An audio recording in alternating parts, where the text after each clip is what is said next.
हाँ, तो फिर से आप सब लोगों का एक बार डीजी एजुकेशन में स्वागत है। कैसे हो आप सब लोग? ठीक हो? कैसे चल रही है आप लोगों की तैयारी? बढ़िया चल रही है। खबर सुनी कि नहीं? चीता आ गया भारत में 70 साल बाद। देखो 1952-53 में शायद चीता गायब हुआ था, उसके बाद में अब 22 में आया है चीता।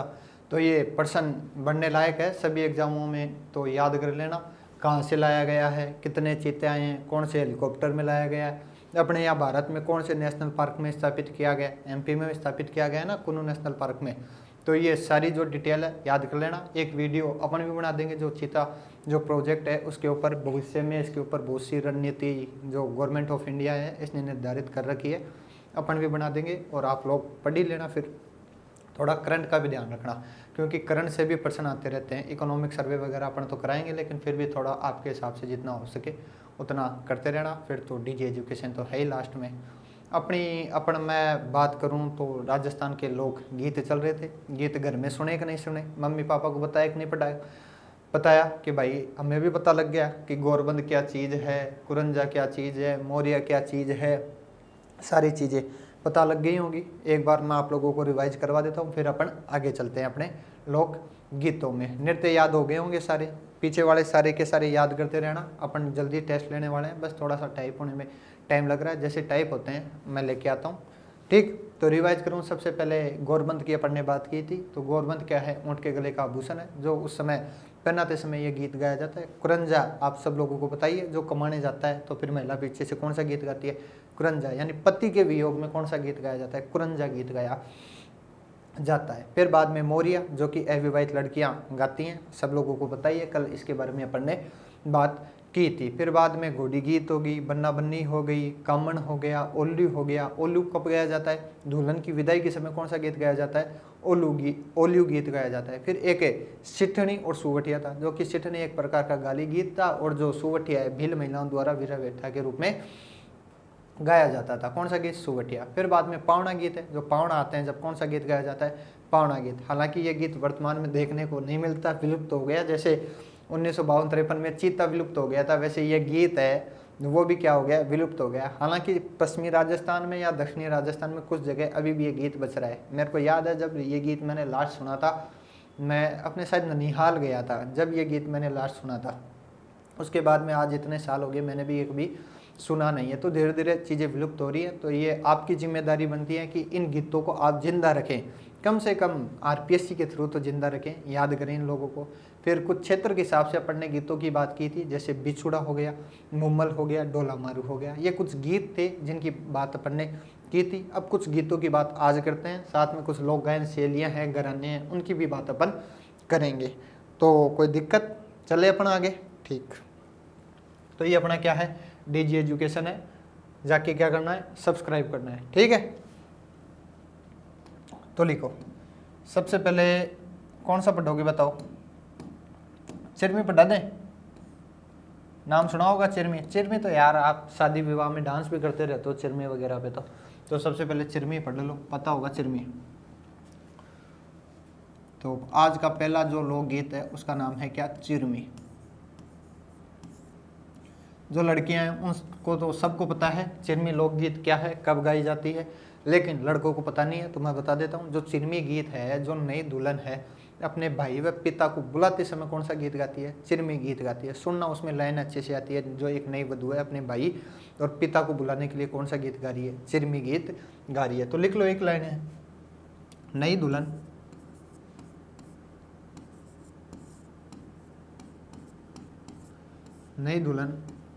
अपने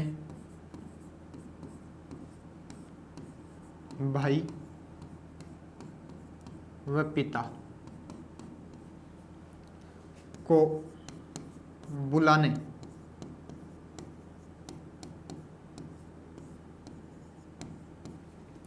के लिए यह गीत गाती है। कौन सा? चिरमी। कौन गाती है? नई दुल्हन गाती है। किसको बुलाने के लिए? अपने भाई व पिता को बुलाने के लिए यह गीत गाती है। मेरे को याद है शायद 2 या 3 साल पहले एक प्रश्न पूछा गया था कि नई दुल्हन अपने भाई या पिता को बुलाने के लिए कौन सा गीत गाती है या नई दुल्हन के द्वारा गाया जाता है। गाया जाता है। तो वो कौन सा गीत था? चिरमी गीत था। तो साथ के साथ लिखते जाना, याद होते जाएंगे। ज़्यादा है नहीं, हार्ड नहीं है, 15-16 गीत हैं। अगर 1-2 बार दिन में रट्टा मारोगे तो काम हो जाएगा यार, ठीक है। तो चिरमी, चिरमी के बाद में आगे चलें अपन, तो आज का दूसरा लें अपन लावणी। कौन सा? लावणी। बच्चे बच्चे को पता है लावणी, लेकिन शहर वालों को नहीं पता। गांव वालों को तो बच्चा बच्चा है ना, जो टाबरिया हुआ है छोटा छोटा, बाने भी कहीं भी रहे। लावणी, लावणी क्या होती है? जब फसल काटते हैं उसे लावणी बोलते हैं। तो महिलाएं पहले जब फसल काटती थी तो साथ में गीत भी गाती थी। तो वो कौन सा गीत हो गया? लावणी गीत हो गया। मतलब फसल काटते समय महिलाओं द्वारा जो गीत गाया जाता है वही कौन सा गीत है? लावणी गीत है। अपने घर में आप तो जैसे शहरों में रहते हैं वो तो कहाँ फसल काटते हैं, जो गांव में रहते हैं उनको तो पता होगा। अपनी दादी से, मम्मी से पूछ लेना, भाई साहब लावणी आ गया। वैसे भी अभी लावणी का सीजन थोड़ी देर पहले था ही, तो लावणी हो गया। तो लिख लो फसल काटते समय।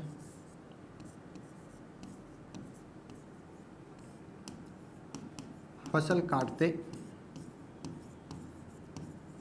समय यह गीत गाया जाता है। ये सारे प्रश्न पूछे गए हैं, प्रश्न पूछा गया है। ये फसल काटते समय महिलाओं द्वारा कौन सा गीत गाया जाता है? तो वो कौन सा है? लावणी। कौन सा है? लावणी। और जो नई दुल्हन है अपने पिता और भाई को बुलाने के लिए कौन सा गीत गाती है? चिरमी गीत गाती है। अब आगे चलें, तो आगे लिखो तीसरा, केसरिया बालम। केसरिया बालम अब तक का सबसे प्रसिद्ध गीत कह लो, सॉन्ग कह लो राजस्थान का। पधारो रे हमारे देश, केसरिया बालम, ये सब है। इस गीत को सबसे पहले अल्लाह जिला भाई ने गाया था, मांड शैली में गाया था। ये गीत इतना प्रसिद्ध हुआ कि वर्तमान में राजस्थान का क्या है? राज्य गीत है। क्या है? राजस्थान का राज्य गीत है। एक राजस्थान का राज्य नृत्य है जो कि घूमर है, एक राजस्थान का राज्य गीत है जो कि क्या है? केसरिया बालम है। एक बार आप इसे नए वर्जन में ज़रूर सुनना, ताकि आपको पता लगे कि अपना जो गीत है कितना फेमस है। देश विदेश क्या, राजस्थान क्या, सब जगह केसरिया बालम ने अपनी एक अलग जगह बनाई है, अपनी एक अलग पहचान बनाई है। लेकिन अपन को 2-3 बातें याद रखनी है। एक तो ये राजस्थान का क्या है? राज्य गीत है। इसे सबसे पहले अल्लाह जिलाई भाई ने गाया है। कौन सी शैली में गाया है? मांड शैली में गाया है। एक एक % बनता है। तो लिखो सबसे पहले, यह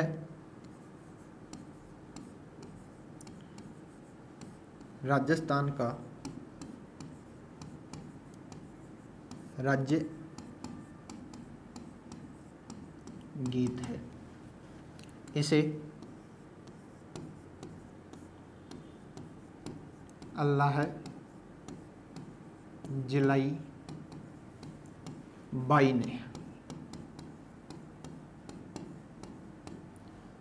मांड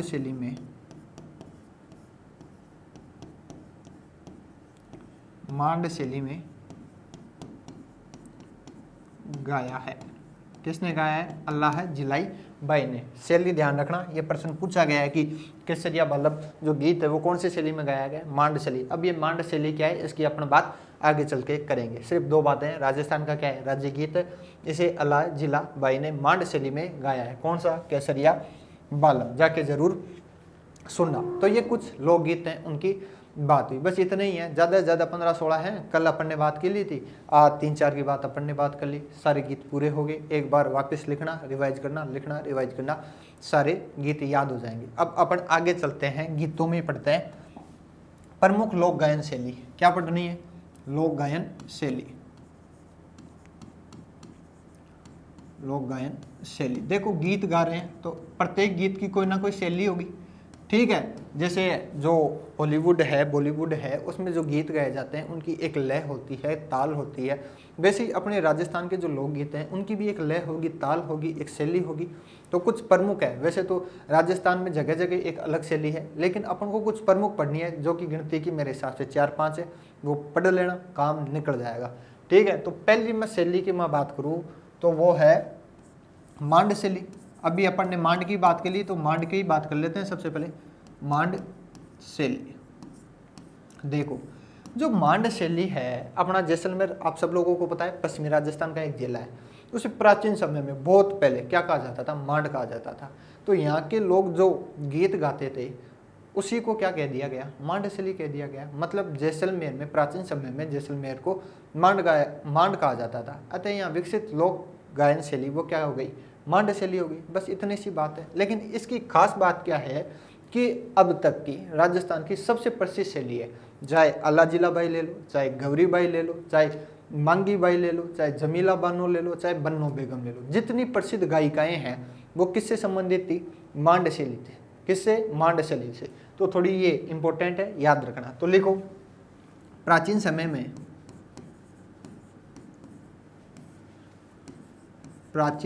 में जैसलमेर को मांड कहा जाता था।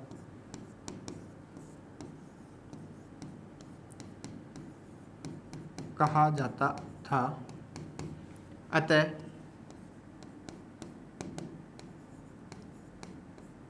यहाँ विकसित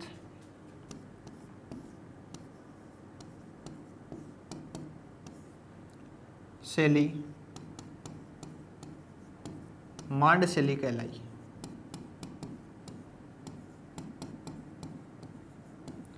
मांड शैली कहलाई। तो पहला प्रश्न तो ये बनता है कि मांड शैली कौन से जिले से संबंधित है, जैसलमेर से। और जैसलमेर को प्राचीन समय में क्या कहा जाता था, मांड कहा जाता था। तो पहली बात ये हो गई। अब बात करेंगे मांड शैली की कुछ प्रमुख गायिकाएं। पहले ये लिख लो, मैं थोड़ा साइड में हो जाता हूँ, लिख लो जल्दी से। लोक गायन शैली मांड शैली की अपन बात कर रहे हैं, जो कि कहाँ की प्रसिद्ध है, जैसलमेर की प्रसिद्ध है। प्राचीन समय में जैसलमेर को क्या कहा जाता था, मांड कहा जाता था। जल्दी से लिख लो ताकि अपन आगे बात करें।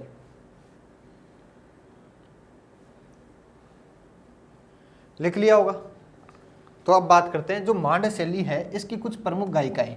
सीधी सी बात है, एक शैली होगी, उसके कुछ प्रमुख कलाकार होंगे। जैसे अब राजस्थान का जीके है तो इसके कुछ पढ़ाने वाले प्रसिद्ध है, जैसे कि मैं, ठीक है।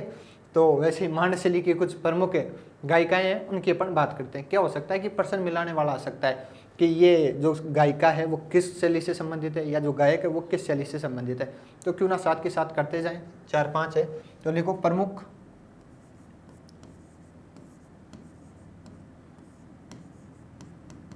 मांड गायिकाएं। हेडिंग लगाओ, प्रमुख मांड गायिकाएं। तो पहली मैं बात करूं तो जो पहली अल्लाह जिलाबाई की बात कर लेते हैं। पहली अल्लाह जिलाई बाई, जो ये हैं ये बीकानेर की थी। कहाँ की, बीकानेर की। बस इतनी सी बात करनी है। जो केसरिया बालम गीत गाया जिन्होंने अल्लाह जिला बाई ने, वो कहाँ की थी, बीकानेर की थी। बीकानेर की एक गायिकाएं और हैं जिनका नाम है गौरी बाई। क्या, गौरी बाई। ये भी कहाँ की हैं, बीकानेर की हैं। तो ध्यान रखना, एक तो अल्लाह जिलाई बाई जो कि कहाँ की है, बीकानेर की। एक गौरी बाई, वो भी कहाँ है, बीकानेर की। एक तीसरी और लिखो, जमीला बानो। ये है जोधपुर की। कहाँ की, जोधपुर की, ठीक है। और एक और लिखो, चौथी बन्नो बेगम।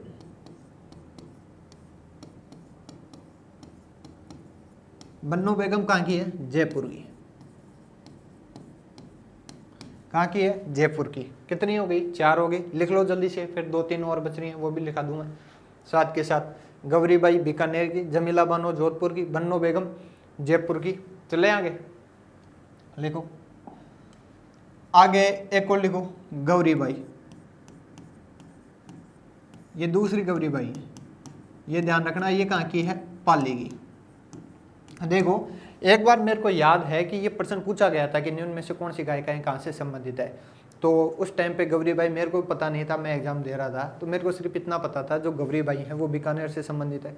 उसमें बीकानेर ऑप्शन नहीं था, ठीक है। उसमें ऑप्शन था क्या, पाली। तो अब सब चक्कर खा गए, मेरे को पता ही नहीं था उस समय कि पाली होता है। मेरे को क्या, खूब से जो विद्यार्थी हैं उनको पता नहीं था। तो फिर बाद में गए पढ़े, फिर बाद में कहा नहीं भाई एक और गौरीबाई है। गौरीबाई एक नहीं है, कितनी है, 2। एक गौरीबाई तो कहाँ की है, बीकानेर की, और एक गौरीबाई कहाँ की है, पाली की। तो कंफ्यूज मत हो जाना, गौरीबाई कितनी है, 2। बीकानेर से 2 हैं। एक तो अल्लाह जिलाई बाई होगी, एक गौरीबाई होगी। एक दूसरी गौरीबाई वो कहाँ से है, पाली से। याद हो जाएगा, ठीक है, आगे लिखो एक और, एक है मांगी बाई।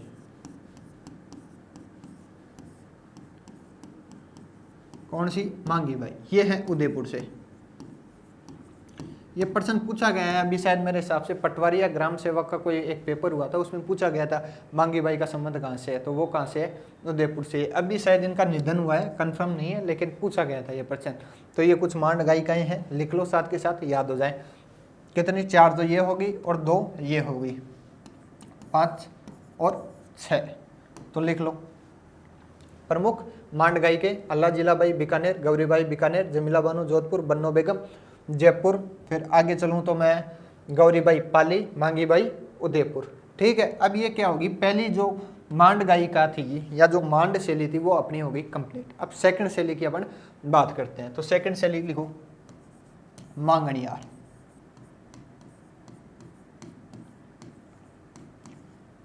कौन सी शैली? मांगणियार शैली। देखो मांगणियार अपने एक यहाँ जाति भी है, आप सब लोगों को पता होगा, जो चूड़ा वगैरह बनाते हैं उनमें भी मांगणियार हैं, कुछ पशु वगैरह भी चराते हैं मांगणियार। तो जो जैसलमेर बाड़मेर का क्षेत्र है उसमें ज़्यादा पाए जाते हैं कौन से? मांगणियार। तो होते जो वहाँ पे पाए जाते हैं उन्होंने भी अपनी भाषा में गाना चालू कर दिया, तो वो क्या होगी? मांगणियार शैली होगी। ऐसे एक लंगा है, ऐसे एक क्या है? तालबंदी है। तो मांगणियार भी कहाँ की है? जैसलमेर बाड़मेर क्षेत्र की है। जो कौन सी जाति द्वारा गाई जाती है? मांगणियार जाति द्वारा। तो लिख लो, इतनी सी बात है इसमें भी। जैसलमेर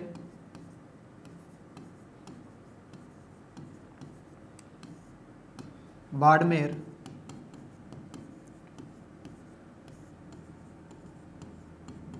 क्षेत्र में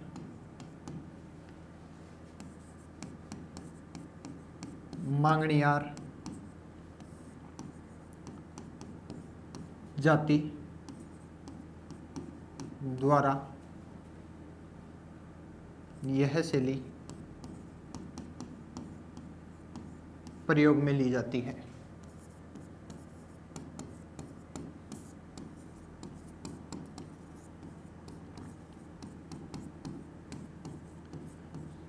किसके द्वारा? जैसलमेर बाड़मेर क्षेत्र में जो मांगणियार जाति है उसके द्वारा ये शैली क्या प्रयोग में ली जाती है। खास बात क्या है, इस शैली में है ना 2 प्रमुख वाद्य यंत्रों का प्रयोग किया जाता है, एक कमायचा और एक खड़ताल।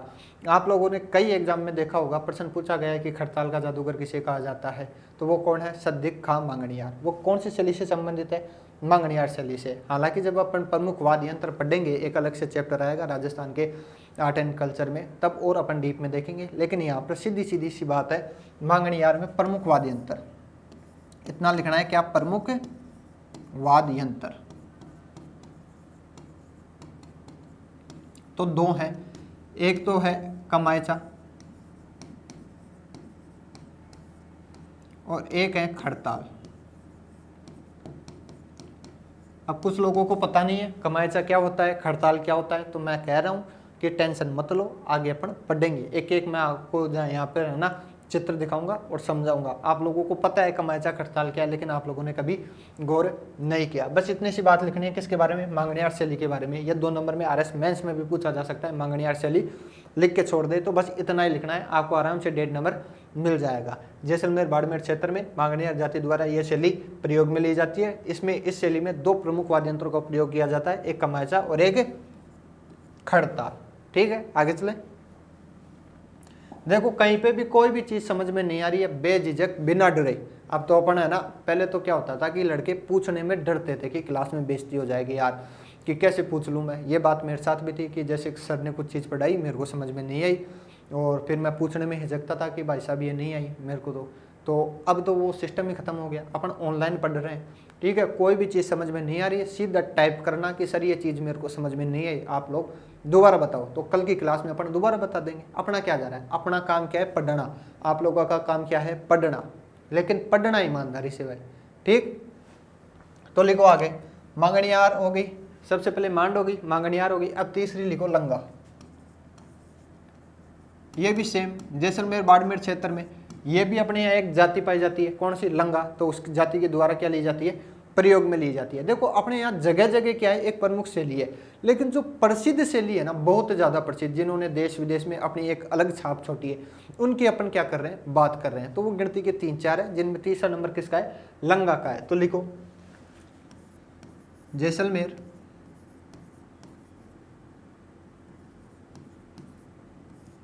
बाड़मेर,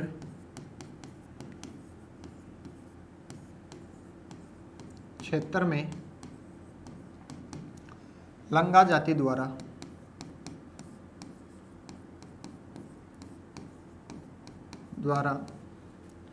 इस शैली का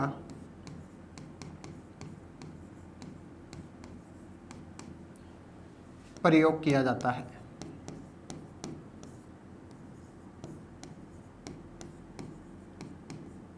प्रयोग किया जाता है, यूज किया जाता है, या इस शैली में गाते हैं, जो भी आप सूटेबल हो वैसा लिख लेना, ठीक है। इस जो ये शैली है लंगा शैली, ठीक है, इसमें भी प्रमुख वाद्य यंत्र हैं 2। कितने? 2। तो एक तो लिखो कमायचा, वो सेम जो उसमें था, किसमें? ऊपर वाली में जो अपन ने पढ़ी थी ना अभी मांगणियार, उसमें। और एक है इसमें सारंगी, उसमें तो कमायचा और खड़ताल था, इसमें कमायचा और सारंगी है। कमायचा और क्या है? सारंगी। याद रखना, एक में कमायचा और खड़ताल, एक में कमायचा और सारंगी। वो है मांगणियार, ये है लंगा। क्षेत्र दोनों का सेम है, देखोगे तो देखो, यहाँ अंडरलाइन भी कर देता हूँ मैं आप लोगों को। जैसलमेर बाड़मेर, क्षेत्र क्या है? सेम है, जैसलमेर बाड़मेर, जैसलमेर बाड़मेर, जैसलमेर बाड़मेर। उसमें भी जैसलमेर बाड़मेर था। और जो सबसे पहली मांड पड़ी वो तो जैसलमेर है ही। प्राचीन समय में जैसलमेर को मांड कहा जाता था। लिख लो जल्दी से, फिर अपना आगे चलें, ठीक है। देखो ऐसे साथ के साथ लिखते जाओगे ना तो क्या होता है, थोड़ा याद बनने की संभावनाएं ज़्यादा होती हैं। क्योंकि एक बार आप ऐसे लिखोगे, फिर खुद याद करोगे, फिर दोबारा लिखोगे, तो दो तीन बार आप लिख लेते हो तो क्या होता है, याद हो जाती हैं चीज़ें।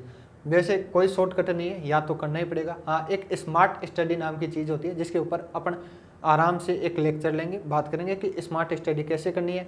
या तो गधों की तरह पढ़ लो, या फिर एक स्मार्ट स्टडी होती है उसके तरीके से पढ़ लो। लेकिन अभी तो लिखो, आगे बात करेंगे उसकी। अपन लंगा हो गई, आगे चलें अपन। तो आगे लिखो तालबंदी, चौथी है अपनी ये।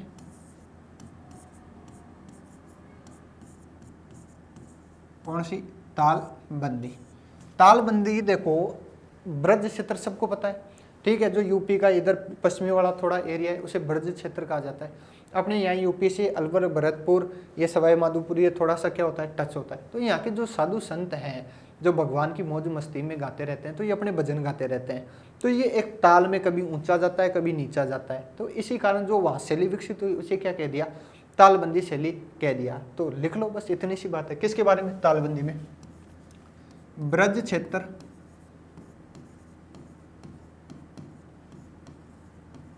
के साधु संतों द्वारा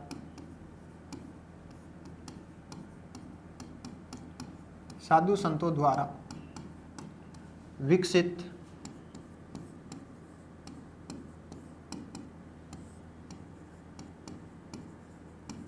लोक गायन शैली। किसके द्वारा? साधु संतों के द्वारा। देखो ये प्रश्न पूछा गया है कि निम्न में से कौन सी शैली साधु संतों के द्वारा विकसित की गई है, तो वो कौन सी है? तालबंदी है। तो ब्रज क्षेत्र के साधु संतों द्वारा विकसित लोक गायन शैली। फिर आगे लिखो, राजस्थान में यह शैली, राजस्थान में यह शैली अलवर, भरतपुर, धौलपुर,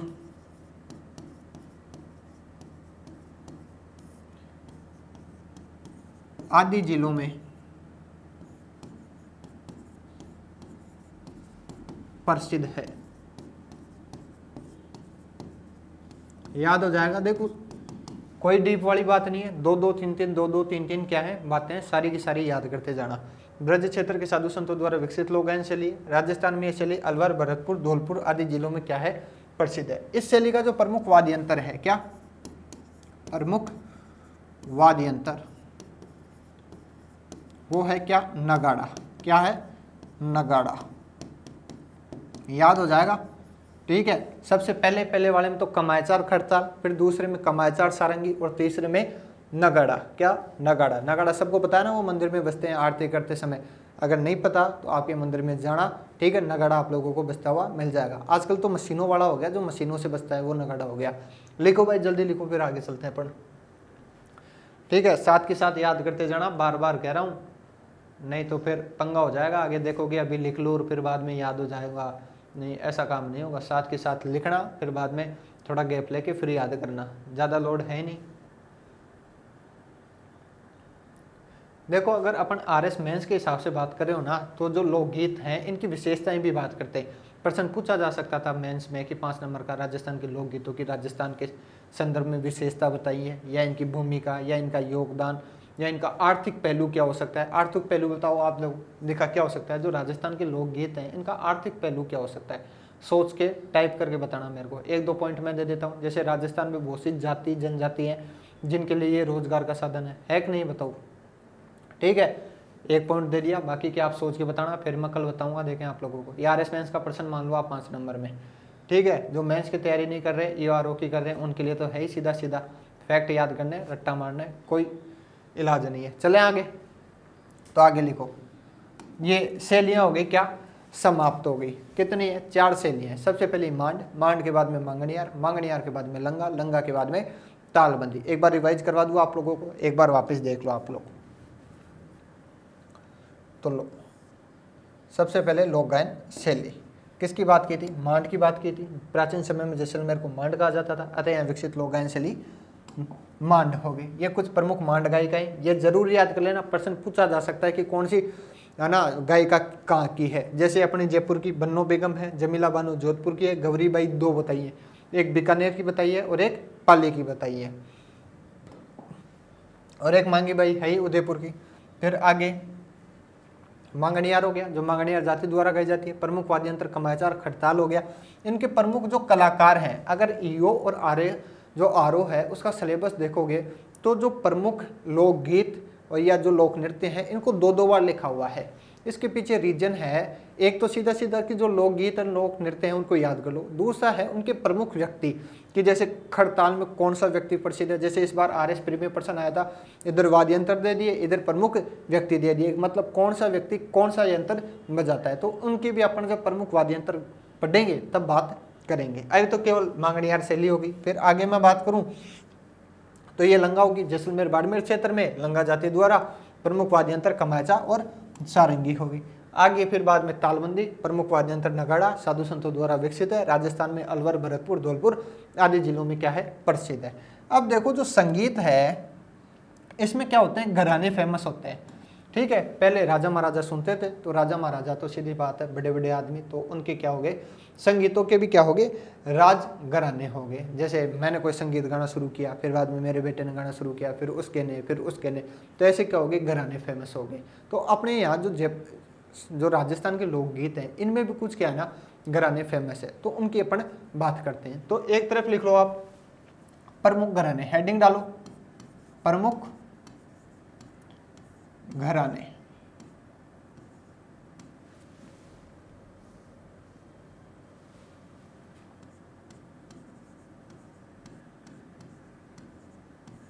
तो डालिए हेडिंग प्रमुख घराने। तो अपन जयपुर में रह रहे हैं, तो सबसे पहले जयपुर घराने की अपन बात कर लेते हैं। देखो जो संगीत है उसमें जो जयपुर घराना है वो बहुत आगे है, बहुत फेमस है, ठीक है। तो लिखो सबसे पहले जयपुर घराना, ऐसे लिख लेना घराना, और इधर लिखना संस्थापक। क्या, संस्थापक। तो अपन पढ़ रहे हैं कौन सा घराना, पहले नंबर पर जयपुर घराना। कौन सा, जयपुर घराना। तो जो जयपुर घराना है, मतलब जो जयपुर में संगीत है जयपुर घराने के, उसके जो संस्थापक हैं उनका नाम है मनरंग। क्या, मनरंग। क्या, मनरंग। जयपुर घराना है उसके संस्थापक कौन है, मनरंग है।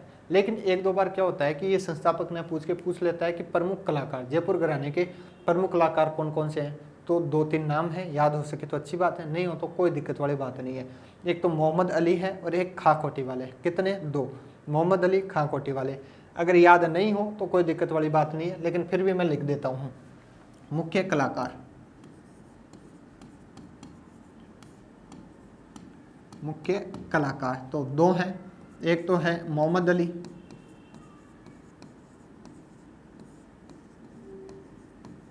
और एक है खां कोठी वाले। कौन? खां कोठी वाले। ये तो वैसे ही याद हो जाएगा, खां कोठी वाले, खां कोठी वाले, मोहम्मद अली खां कोठी वाले, मोहम्मद अली खां कोठी वाले। संस्थापक मनरंग, घराना कौन सा? जयपुर, जयपुर घराना, मनरंग, मोहम्मद अली खां कोठी वाले। 3-4 बार बोलो, मोहम्मद अली खां कोठी वाले, मनरंग, जयपुर घराना, जयपुर घराना, मनरंग, मोहम्मद अली खां कोठी वाले, याद हो जाएगा। अब सेकंड घराना देखो, जो जयपुर घराना है ये इतना फेमस है कि इसकी 3-4 शाखाएं बन गई। क्या बन गई? शाखाएं बन गई। तो जयपुर घराने की कुछ शाखाएं हैं, तो उनके बारे में भी देख लेते हैं अपन यहाँ पर। एक तो है पटियाला घराना। कौन सा? पटियाला। एक है अतरौली और एक है कत्थक। एक क्या है? कत्थक है। जयपुर घराना है, इसकी शाखाएं हैं, एक पटियाला, एक कतरौली और एक कत्थक। जो कत्थक है तो वो ये तो आप सब लोगों को पता होगा कत्थक है, ठीक है। राजस्थान जो शास्त्रीय संगीत पढ़ते हो उसमें भी कत्थक आप लोग देखने को मिलता है। तो मैं पढ़ रहा हूँ, कौन सा पढ़ रहे हैं अपन? जयपुर घराना पढ़ रहे हैं। जयपुर घराने की कितनी शाखाएं? 3 शाखाएं, एक पटियाला, एक कतरौली और एक कत्थक। जो पटियाला घराना है इसके जो संस्थापक हैं वो है अली बख्श। कौन है? अली बख्श। कौन है? अली बख्श। वो आता है ना पटियाला घराना, कौन है? अली बख्श। कौन है? अली बख्श, याद कर लेना। जयपुर घराना, जयपुर घराना की पहली शाखा पटियाला, पटियाला के संस्थापक कौन है? अली बख्श है। अतरौली की मैं बात करूं तो इसके जो संस्थापक है वो है साहब खां। कौन है? साहब खां।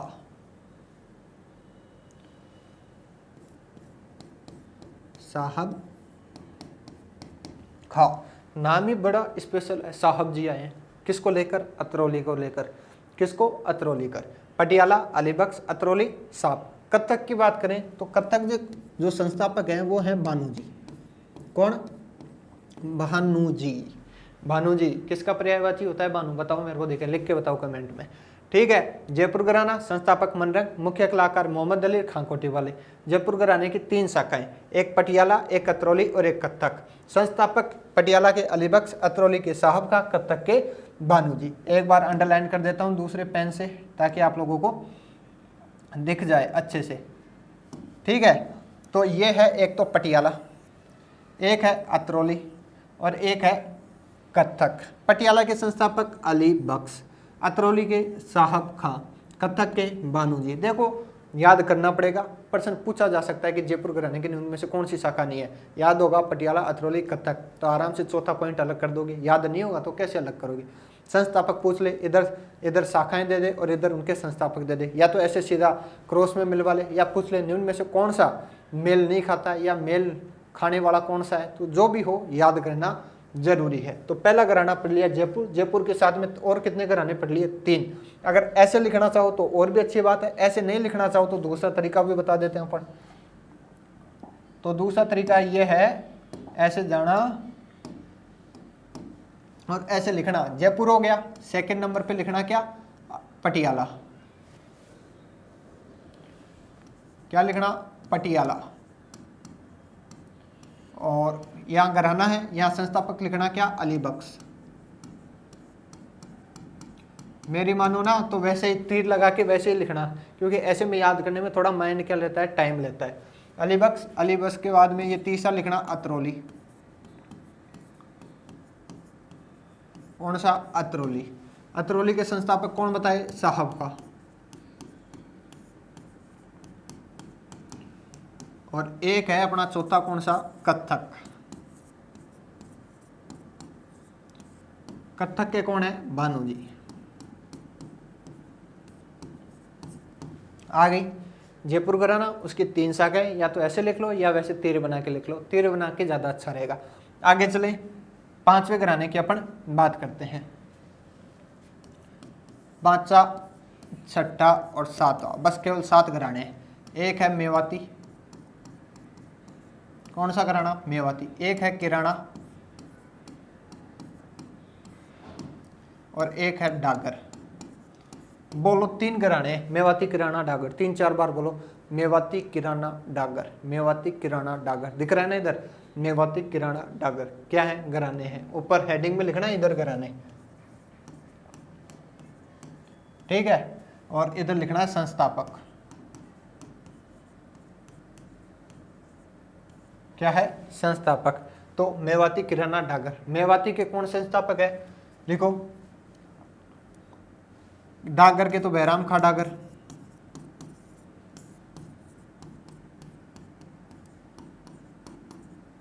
और किराना के हैं बंदे अली खां,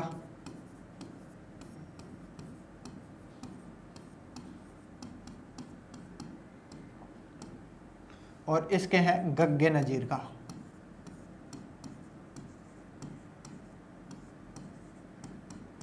क्या, गग्गे नजीर का। मेवाती किराना डागर, गग्गे नजीर का, बंदे अली का, बैराम खा डागर। मेवाती किराना डागर, गग्गे नजीर का, बंदे अली का, बैराम खा डागर। एक बार वापस देखो शुरू से। कौन सा, जयपुर घराना, संस्थापक मनरंग, दो मुख्य कलाकार, एक मोहम्मद अली और एक खां कोटी वाले। जयपुर घराने की कितनी शाखाएं, 3 शाखाएं, एक पटियाला, एक अतरौली, एक कत्थक। पटियाला के संस्थापक अली बख्श हो गया, और अतरौली के साहब खां हो गया, कत्थक के भानु जी हो गया। ऐसे लिखना है तो ऐसे लिख लेना, नहीं फिर ऐसे तो लिखना ही है। फिर बाद में आगे चलें तो 3 घराने और बताए, मेवाती किराना डागर। कौन, मेवाती किराना और डागर। मेवाती के गग्गे नजीर का, ये मैं नहीं है, ध्यान रखना ग है, लिख देता हूं वापिस।